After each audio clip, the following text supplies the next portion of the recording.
ചെയ്യുന്ന മുഹൂർത്തത്തിൽ അവിടുത്തെ സ്റ്റേജ് പരിപാടിയെല്ലാം കഴിഞ്ഞ് ഞാൻ ഈ വന്ദേ ഭാരതിൽ കയറി ഇവിടം വരെ വന്നിറങ്ങുകയായിരുന്നു. ഇതൊക്കെ ഒരു വലിയ നിമിത്തവും ജീവിതത്തിലെ വലിയ മുഹൂർത്തവുമായിട്ടാണ് ഞാൻ കരുതുന്നത്. തൃശ്ശൂർ ഇങ്ങ് എടുത്തതിന് ശേഷം ഇവിടെ എന്തെല്ലാം തരത്തിലാണ് എനിക്ക് വന്ന് നിങ്ങളുടെ മുന്നിലേക്ക് ഇറങ്ങി വരുവാൻ സാധിക്കുന്നത്. ഇന്ന് റവല്യൂഷൻ ഓൺ റെയിൽ എന്ന് പറയുന്നതാണ് വന്ദേ ഭാരത്.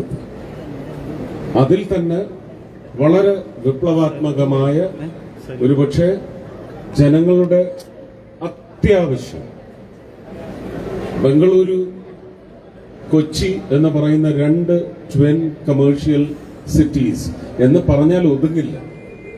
ഇന്ന് ബംഗളൂരുവിലേക്ക് കേരളത്തിൽ നിന്ന് വിവിധ പ്രദേശങ്ങളിൽ നിന്ന് ആരൊക്കെയാണ് ബംഗളൂരുവിലേക്ക് പോകുന്നത്, അവരുടെ തത്സമയം നമുക്കുള്ള സൗകര്യം, യാത്രാ സൗകര്യം എന്താണ്? ആ യാത്രാ സൗകര്യങ്ങളൊക്കെ നൽകിയവരെ ഞാൻ ഈ നിമിഷം ആദരവോടെ പ്രണമിക്കുകയാണ്.